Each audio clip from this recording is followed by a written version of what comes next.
She made a career out of other people's pain. For decades, Wendy Williams sat behind a microphone and later a television desk, dissecting the lives of celebrities with a precision that felt less like entertainment and more like surgery without anesthesia. She was merciless, fearless, and magnetic in a way that made millions tune in every single day. Not because they admired her, but because they could not look away. But there was one name that came up again and again throughout her career. A one woman whose story she returned to like a wound she couldn't stop pressing. Whitney Houston. For years, Wendy Williams said things about Whitney that no one else dared to say out loud. She broadcast her demons to the world. She narrated her addiction like a cautionary tale. She turned the slow unraveling of one of the greatest voices in history into content. And she did it with a smile. And then Whitney died. On February 11th, 2012, the world lost Whitney Houston. And something inside Wendy Williams, something she had buried under years of bravado and broadcasting, finally cracked open. What happened next on her show was not planned, not scripted, not part of any publicity strategy. It was something far rarer in the entertainment world. It was the truth. At 61, Wendy Williams is no longer the queen of her own domain. She is a woman fighting guardianship battles, navigating a devastating health diagnosis, and living in the quietest chapter of a life that was never quiet for a single day. The cameras are mostly gone. The audience has moved on. But the confession she made in 2012, the one where she looked into the lens and admitted something she had never admitted before, still stands as the most important thing she ever said on television. Not because it was about Whitney, because it was about herself. This is not simply the story of a rivalry between two women, but it is the story of two addicts, two survivors, two women who fought the same war in very different uniforms. One of them became a legend. The other became her loudest critic. And the reason why, when finally spoken aloud, changes everything you thought you knew about both of them. Wendy Joan Williams was born on July 18, 1964, in Asbury Park, New Jersey, a coastal town that carried more mythology than comfort. It was the kind of place that produced Bruce Springsteen songs, blue-collar dreams, and the particular loneliness of people who felt too big for the world they were born into. Wendy was one of those people from the very beginning. She grew up in Ocean Township, the youngest of 3 children in a household that was stable, educated, and entirely unprepared for what she was. Her father, Thomas Williams, was a teacher. Her mother, Shirley, a school librarian. Her older brother and sister were, by most accounts, the children her parents understood. Wendy was the one they spent years trying to figure out. She was loud when silence was expected. She was blunt when tact was required. She asked questions that made adults uncomfortable and said things that other children had been taught to keep inside. She was not cruel. Not yet. She was simply unfiltered in a world that demanded filters, especially from young girls and especially from young black girls in suburban New Jersey in the 1970s. School was not a refuge. It was a daily reminder that she did not fit. She was tall and large-framed in a culture that rewarded smallness. She was opinionated in classrooms that rewarded compliance. She was fascinated by gossip, by the interior lives of people, and by the gap between what others presented publicly and what was really happening behind closed doors. That fascination was not malicious. It was genuine. But it made her strange to her peers, and strange was its own kind of exile. She later recalled those years with a frankness that was itself a form of armor. I was never the pretty one. I was never the popular one. I survived school. I didn't enjoy it. A simple statement, but the weight inside it is considerable. A survival is a word people use when enjoyment was never an option. What saved her, in the most literal sense, was radio. In her teenage years, Wendy discovered that a voice could be a weapon, a tool, a passport out of invisibility. She was drawn not to music radio, not to the polished formats of mainstream broadcasting, but to the rawness of talk. To personalities who said exactly what they meant and dared audiences to keep listening. She heard in those voices something she recognized: her permission. She studied communications at Northeastern University in Boston, where the distance from home gave her room to become louder, brasher, and more deliberate about the person she was constructing. She was not simply learning broadcasting, she was building an identity, assembling a persona out of every social rejection she had ever absorbed, and turning it into a broadcast signal. Her early radio career was turbulent by design. She bounced through stations, was fired more than once, and consistently pushed content further than program directors wanted to go. She talked about sex, drugs, celebrity secrets, and the private lives of public figures with a directness that terrified management and electrified listeners. She was reprimanded. She was suspended. She was told repeatedly to soften, to moderate, to remember who was actually paying her. She refused. By the early 1990s, Wendy Williams had found her true home at WDAS, out in Philadelphia, and later at Hot 97 in New York, where her morning show became one of the most listened-to programs in the city. Her audience was loyal in the way that audiences are only loyal to personalities who make them feel like they are hearing something forbidden. She was not a journalist. She was not a commentator. She was something harder to categorize and far more dangerous to ignore. She called herself the Queen of all media, before Howard Stern had fully claimed the king title. She said out loud what tabloids only hinted at. She named names. She connected dots. And she did it all with a laugh that made cruelty sound like a public service. But behind the microphone, something else was happening. What very few people knew, what Wendy had buried beneath the performance of absolute confidence, was that she was fighting an addiction that had wrapped itself around her life long before fame made her a household name: cocaine. The drug that exists at the intersection of ambition and desperation. The one that tells you that you are not just functioning, but invincible, until the moment it tells you nothing at all. She has spoken about it since, in fragments, in careful disclosures, in the kind of confessions that come out sideways rather than all at once. She started using in her radio years, in the world of late nights and green rooms, and the particular loneliness of being the loudest person in every room while feeling completely hollow when the microphone went off. The addiction was not a secret to everyone. Industry insiders whispered. People close to her saw the signs. But in the world of shock radio, erratic behavior was often indistinguishable from brand identity. The line between Wendy performing and Wendy unraveling was deliberately blurred, and she worked hard to keep it that way. What made her dangerous as a broadcaster was the same thing that made her vulnerable as a human being. She had no off switch. The same compulsive honesty that made her radio show essential made her incapable of the kind of self-protection that might have slowed the addiction before it took hold. She was always broadcasting, always on, always transmitting.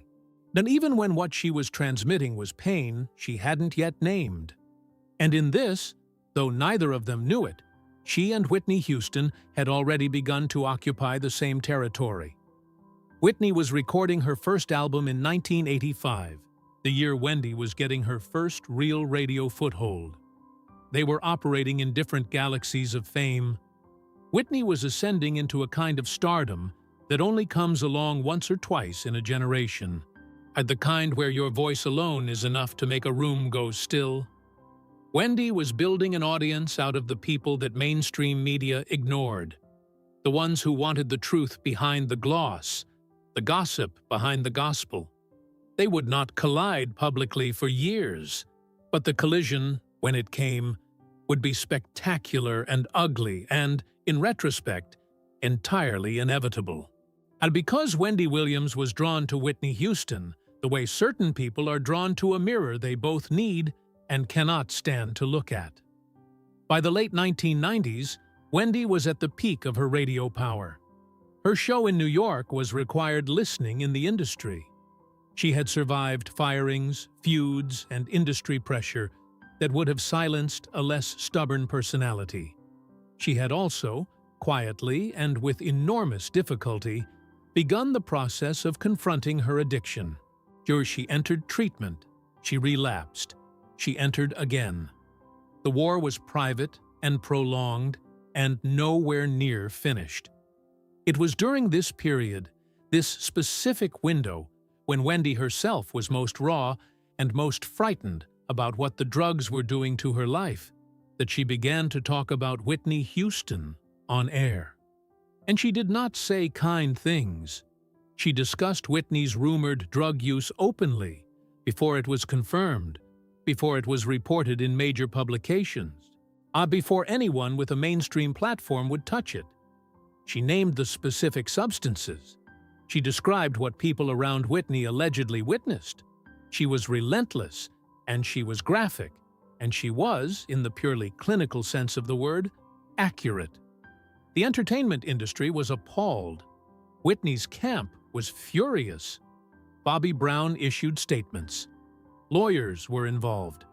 Radio stations received pressure to pull Wendy off the air. And the story of Wendy Williams versus Whitney Houston became one of the defining media feuds of the era. A battle between the sacred and the profane. Between the woman the world had placed on a pedestal and the woman who refused to pretend the pedestal was solid. What nobody said out loud, what nobody knew to say, was this. Wendy Williams was not narrating Whitney Houston's addiction from the outside. She was narrating it from the inside. Every detail she broadcast about Whitney's struggle, at every symptom she described, every warning she issued to an audience that treated it as entertainment, she knew because she had lived some version of it herself. She was not exposing a stranger. She was, in some fractured and unexamined way, describing herself. That truth would not emerge for years. It would require Whitney's death to pull it into the open. It would require Wendy, sitting behind her television desk on February 13, 2012, 2 days after the world stopped, to finally say what she should perhaps have said a decade earlier. But we are not there yet. What matters now is understanding what was built before the confession, because the confession only carries its full weight when you understand the architecture of everything Wendy constructed to keep it buried. By 2003, Wendy Williams had become something the entertainment industry had never quite produced before. She was not a journalist. She was not a comedian. She was not a traditional talk show host or a music personality or a celebrity in the conventional sense. She was something more unsettling than any of those categories. She was the person who said the thing everyone else was thinking, but had the institutional sense to leave unspoken. Her radio show in New York had made her a genuine cultural force, particularly within Black American communities, where the gap between the public image of celebrity and the private reality was a subject of constant, urgent conversation. Wendy filled that gap. She walked into it every morning and set up a microphone and dared anyone to tell her to leave. And in 2003, she did something that would define her public identity for the next 2 decades. Something that would follow her into every conversation about her legacy. every article written about her career, every moment she later tried to reframe or contextualize or simply outrun. She sat across from Bobby Brown in a radio interview, and she went to work. Bobby Brown was at that point one of the most discussed figures in American entertainment. Not for his music, which had genuinely been remarkable in its era, but for his marriage to Whitney Houston, which tabloids and gossip columns had transformed into a national obsession. The rumors were everywhere: the drug use, the volatile dynamic between them, the public incidents that suggested a private life in serious disorder. Wendy did not approach the interview with caution. Caution was not her instrument. She pushed, she probed, she asked the questions that no mainstream outlet would touch. She created a space in which Bobby Brown, who was not known for careful media navigation, I said things that reverberated far beyond that studio. The interview became a cultural event. It was replayed, discussed, dissected. It painted a portrait of Whitney Houston that was unflattering in the extreme. A portrait of addiction, dysfunction, and a marriage that appeared to be consuming both people inside it. Whitney's team was not simply displeased, they were incensed. Wendy received threats. She received legal warnings. She received the kind of industry pressure that signals to most broadcasters that a line has been crossed, and a retreat is not just advisable but necessary for professional survival. Former colleagues distanced themselves. Stations received calls. The message from multiple directions was identical: "You have gone too far this time." Wendy did not retreat. She doubled down, continued the coverage, continued the commentary, and continued treating Whitney Houston's addiction as open subject matter for daily broadcast entertainment. And in doing so, she cemented a reputation that would outlast the radio era entirely. She was fearless. She was ruthless. She was, depending on your perspective, either the only honest voice in a dishonest industry or the most reckless one. What she was not, publicly, was vulnerable. That was the performance. And that was the architecture she had spent 20 years constructing and reinforcing and defending against every attempt to dismantle it. The Wendy Williams the world saw in 2003 was a woman in absolute command. Loud, certain, untouchable. The Wendy Williams who went home after those broadcasts was a different story entirely. She was still fighting the addiction she had entered treatment for. The recovery was real but fragile, the way early recovery always is, sustained by effort and structure and the constant low-grade fear that one wrong moment could collapse everything. She was building her television career, managing her radio empire, maintaining a marriage to Kevin Hunter that was already complicated in ways she would not publicly acknowledge for many more years, and carrying the private weight of a sobriety that required daily, deliberate work. She was, in other words, doing exactly what Whitney Houston was doing: fighting, struggling, outperforming normalcy over an interior that was anything but normal. This is the fact that reframes everything. When Wendy Williams described Whitney's addiction on air, when she named substances and behaviors and warning signs with a specificity that shocked even jaded industry observers, she was not speaking from a position of moral superiority. She was not the sober observer narrating the fall of someone weaker.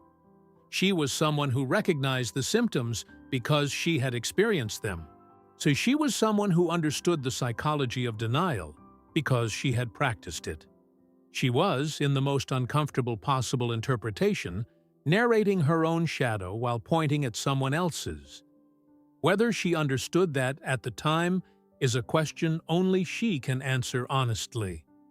What is clear is that the confession she eventually made suggested she understood it, at least in retrospect, with a clarity that was almost unbearable.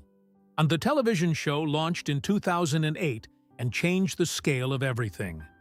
What had been a radio phenomenon became a daily national broadcast, syndicated across the country, reaching audiences that had never heard her radio work and encountering a personality that was simultaneously more polished and more extreme than anything daytime television had previously offered.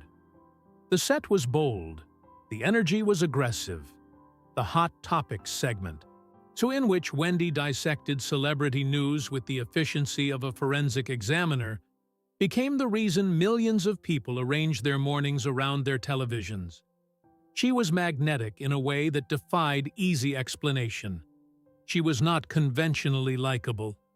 She did not soften her opinions for the camera the way daytime hosts typically did. She did not perform warmth she did not feel. She sat in that chair, and she was exactly who she had always been, and amplified to a frequency that the whole country could receive. The audience responded with a loyalty that the industry found genuinely surprising. They called themselves the Wendy Watchers. They wore the show's merchandise. They showed up to tapings as if attending something sacred. And what they were loyal to, what they tuned in every day to receive, was the specific sensation of hearing someone say the truth without apology, and without the cushioning that most media applied to protect the powerful from scrutiny. Whitney Houston remained a recurring subject. By 2008, by 2009, by 2010 and 2011, the news around Whitney was difficult to frame as anything other than a slow and painful deterioration. The voice that had once been described as a gift from God was audibly damaged. Public appearances raised concerns. The career that had defined a generation was struggling to find its footing. And Wendy covered it, commented on it, discussed it with her audience in the same direct terms she had always used. The dynamic was the same. The coverage was the same. But underneath, something had shifted. Wendy's own sobriety had deepened. The years of recovery had given her not just distance from the addiction, but a different kind of understanding about it. The kind that comes not from reading about the disease, but from surviving it long enough to see its full architecture. She knew things about what Whitney was experiencing that she could not broadcast. Not because they were secret, but because broadcasting them would have required her to explain how she knew. And she was not ready for that. She was still performing invulnerability. The show demanded it. The brand demanded it. On the Wendy Williams, who had built 20 years of credibility on the premise that she was tougher and more honest than everyone else, could not easily introduce the footnote that her honesty had always had a blind spot the size of her own reflection. Then came February 11th, 2012. Whitney Houston was found unresponsive in her hotel room at the Beverly Hilton in Los Angeles, submerged in the bathtub. She was 48 years old. The cause of death would later be determined as accidental drowning, with heart disease and cocaine use as contributing factors. The voice that had sold over 200 million records worldwide, the woman who had made the whole world believe that love could be the greatest human experience, was gone. The entertainment industry stopped. Not in the performative way it sometimes stops when a major figure dies. The brief pause before the content machine resumes its rotation.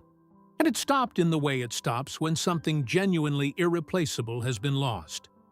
When the scale of the absence makes the noise of ordinary business feel grotesque. Wendy Williams went on air 2 days later, February 13th, 2012. The show was already scheduled. The audience was already seated. The cameras were already positioned. And Wendy sat in that chair, under those lights, in front of the live audience she had spent 4 years cultivating. And she did not do what anyone who knew her would have predicted. She did not do Hot Topics. She did not dissect the circumstances of Whitney's death with the clinical efficiency she had applied to everything else. She did not perform composure. She did not reach for the armor that had served her for so many years in so many difficult moments. She cried.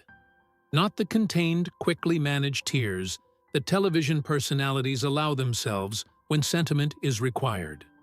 She cried in the way that people cry when something has broken through every defense they have ever constructed and reached something real underneath. Her voice cracked. She stopped speaking.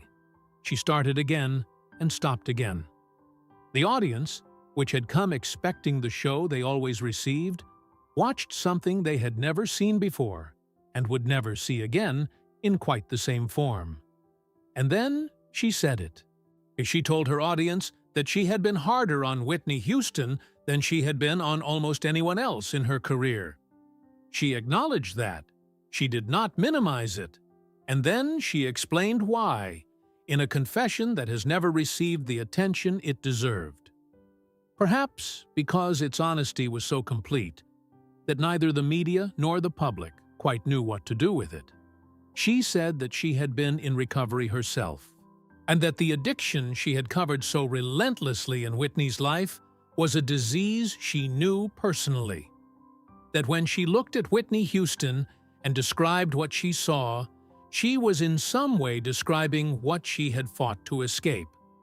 That the famous 2003 interview, the one that had defined their public dynamic and made Wendy synonymous with a particular kind of ruthless exposure, had come from a place she had never fully examined until that moment. She was not excusing herself, she was explaining herself. And there is a difference that matters enormously. The confession did not arrive as a carefully worded statement reviewed by publicists. It arrived the way real confessions arrive. Imperfectly, mid-sentence, with the ragged quality of something spoken before the speaker has fully decided to speak it. She was not performing contrition. She was experiencing it, in real time, in front of an audience of millions. I saw my own demons in her, she said. I covered her the way I covered her because I knew exactly what she was going through. And I never said that. I never admitted that. And now she's gone, and I can't tell her that the cruelty wasn't cruelty. It was recognition. It was fear. It was me looking at her and seeing what I was terrified of becoming. That is not a direct quote. That is a reconstruction of the substance of what she said. Because the exact words matter less than what they revealed. What they revealed was this.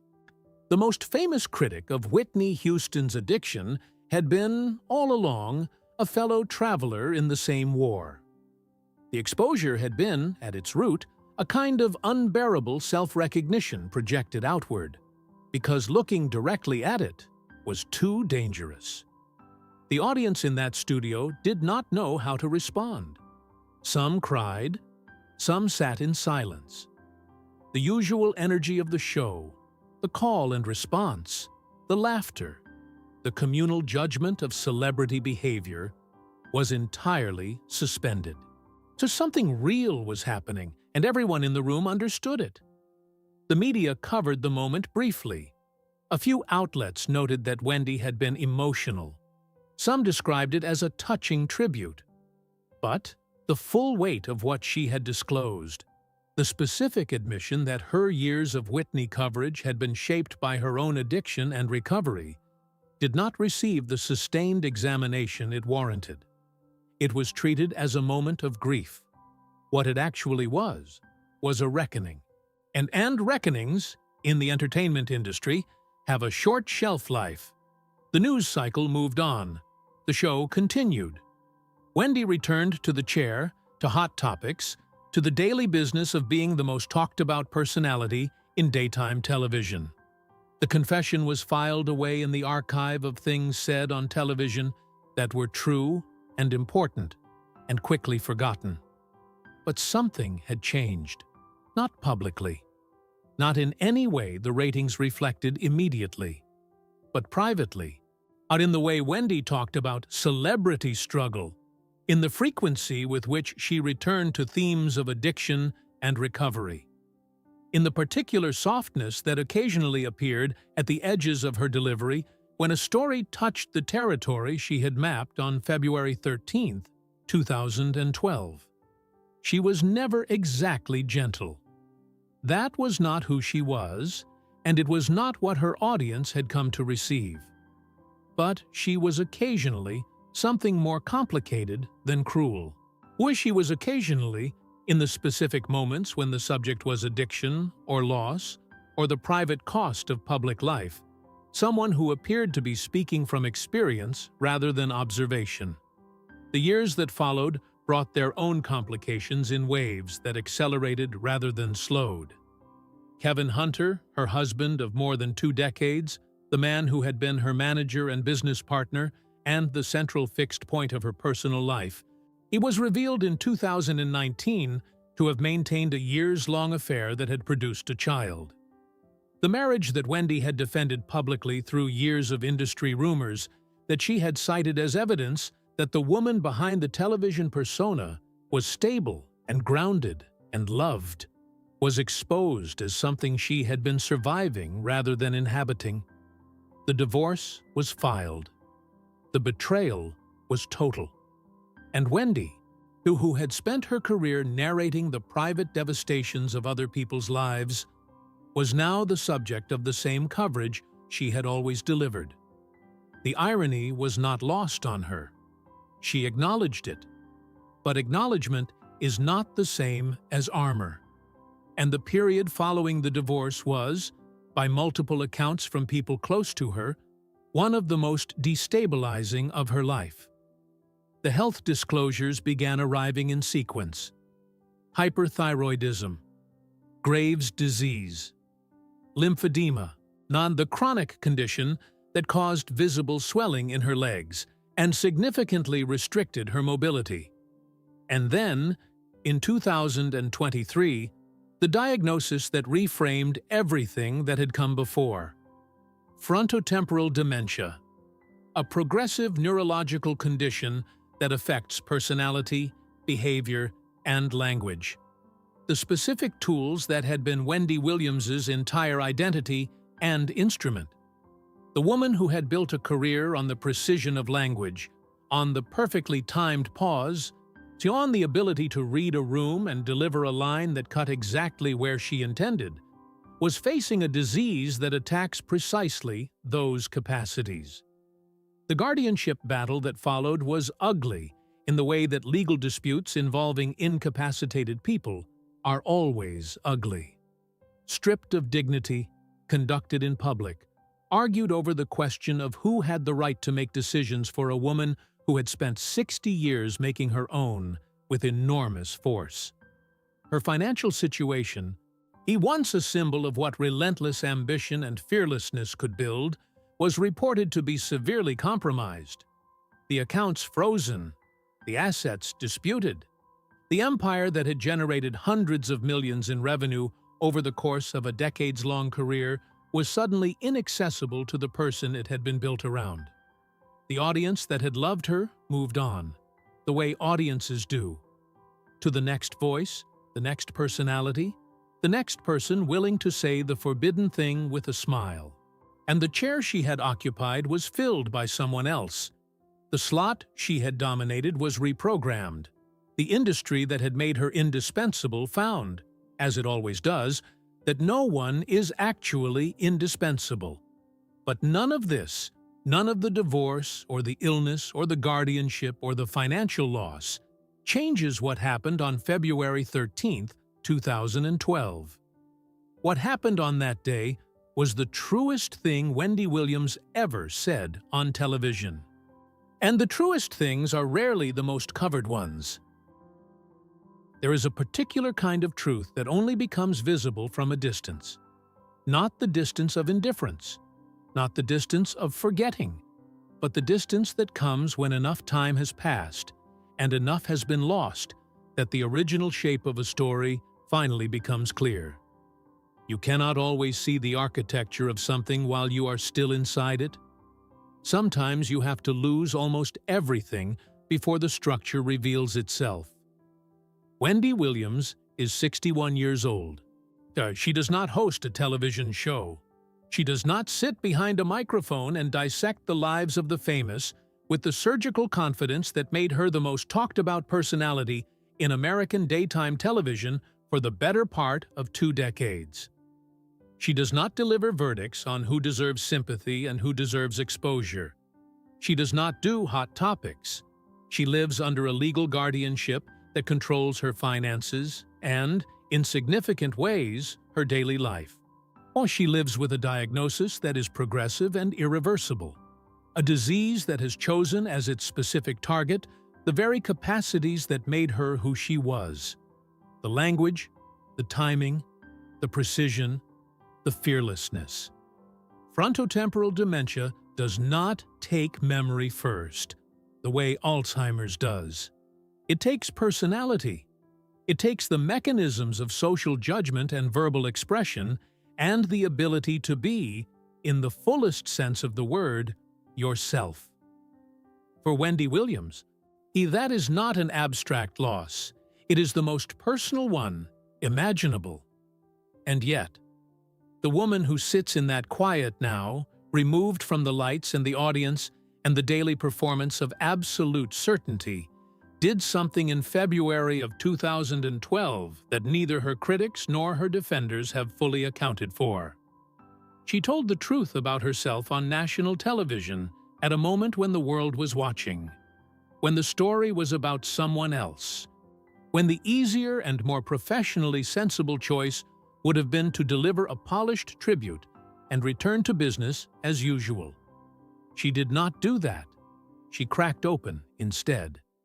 And what came out was not the carefully managed confession of a media personality executing a reputation rehabilitation. It was the unscripted admission of a woman who had spent years pointing a spotlight at someone else's darkness without ever turning it on her own. Whitney Houston never knew, and that is one of the facts about this story that resists easy resolution. Whitney Houston died without ever hearing Wendy Williams explain why the coverage had been what it was. She died without the context that might have reframed years of public exposure as something more complicated than cruelty. She died without knowing that the woman who had been her most relentless critic in the media had been, all along, fighting the same war in a different uniform. Whether that knowledge would have mattered to Whitney is impossible to say. The wounds of public humiliation do not typically soften when their origin is explained. Being exposed is being exposed, regardless of the psychological complexity behind the person holding the light. Whitney felt what she felt. Her family felt what they felt. The explanation that came 2 days after her death could not reach her. But it reaches us. It reaches anyone who has ever watched 2 people destroy each other and wondered what was really underneath the destruction. It reaches anyone who has ever understood, from the inside, the specific mechanism by which we attack in others the thing we most fear in ourselves. It reaches anyone who has looked at someone else's visible struggle and felt, beneath the judgment, the cold recognition of a shared terrain. This is not a story about a feud. It was never a story about a feud. It was always a story about 2 women who were given different amounts of grace by the same industry at the same moment in American culture.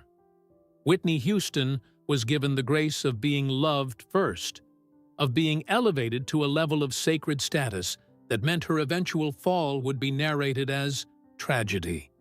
Wendy Williams was given no such grace. She was the voice from the margins, the one who had survived by being harder than the world she inhabited.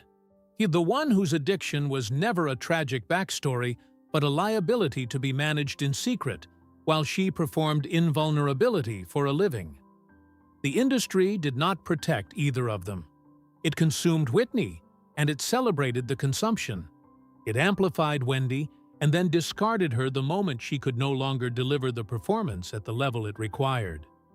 Both women were, in the final accounting, material, content, product. And what made them human was what happened between them in the spaces the industry did not control. Whitney's voice in the quiet of a recording studio before the cameras arrived, before the expectation became unbearable. Wendy's tears on a February morning in 2012, before anyone had told her what she was allowed to feel. The parallels between their lives are not comfortable to examine, but they are real. Both women were daughters who felt the weight of expectation before they fully understood what expectation meant. Both women found in performance a form of survival, a way to translate interior pain into exterior power. Both women encountered addiction in the specific context of an industry that rewards excess and punishes vulnerability. Both women were surrounded by people whose proximity was often transactional. Both women were, beneath the personas that made them famous, more fragile than the personas ever allowed them to appear. Whitney's fragility was eventually exposed against her will, narrated by others, turned into content by the very media machine that had first made her a goddess. Wendy's fragility was self-disclosed, imperfectly, at enormous professional risk, in a moment that the media largely failed to recognize as the most significant thing she ever said in public. One of them is gone, and the other is facing a form of loss that is its own kind of ending. Slower and more private, but no less complete. And what remains in the space between those two trajectories is the confession. What Wendy Williams said on February 13, 2012, was not a eulogy. It was not a tribute in the conventional sense. It was an admission that the years of coverage, the relentless exposure, the famous 2003 interview, the daily commentary, had come from somewhere she had never publicly identified. It came from recognition. It came from fear. It came from the specific psychological mechanism that makes us loudest about the thing we are most desperate to keep invisible in ourselves.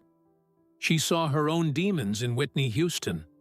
She said so, on television, in front of millions of people, with her voice breaking and her composure gone and no script to return to. That is not nothing. In an industry built on performance, or in a career built on the premise that weakness is a vulnerability to be exploited rather than a truth to be spoken, that confession cost something real. It did not undo what had been done. It did not repair the years of coverage that had followed Whitney through some of the most painful chapters of her life. It did not give Whitney anything, because Whitney was already gone. But it gave the rest of us something. It gave us the complete picture. The picture in which both women were complicated. Both were damaged in ways their fame never protected them from. Both were fighting battles the public only ever saw the surface of. The picture in which the cruelty was not simply cruelty, but the defensive aggression of someone who recognized in another person the exact vulnerability she could not afford to show in herself. Understanding that does not require forgiving it. Complexity is not the same as absolution. And what Wendy did to Whitney's reputation across those years was real, and it caused real harm. Harm that Whitney felt, that her family felt, that shaped the public narrative around her in ways she could not control. That harm does not disappear because its origin was psychological rather than purely malicious. But understanding it changes the story. It changes it from a simple narrative about a villain and a victim into something far more human and far more difficult. See, it becomes a story about two women who were both, in different ways, undone by the same industry that made them. About the specific damage that is done when people are required to perform strength they do not possess. About the way addiction moves through a life and shapes everything it touches, including the things we say about other people's addictions. Wendy Williams, at 61, is not the woman she was at 40, or at 35, or at the height of the radio years when she first discovered that a voice could be a weapon. She has been diminished by illness, by betrayal, by the particular kind of loss that comes when the identity you built over decades begins to dissolve. But she is also the woman who said, without preparation and without the safety of a script, that she had been wrong.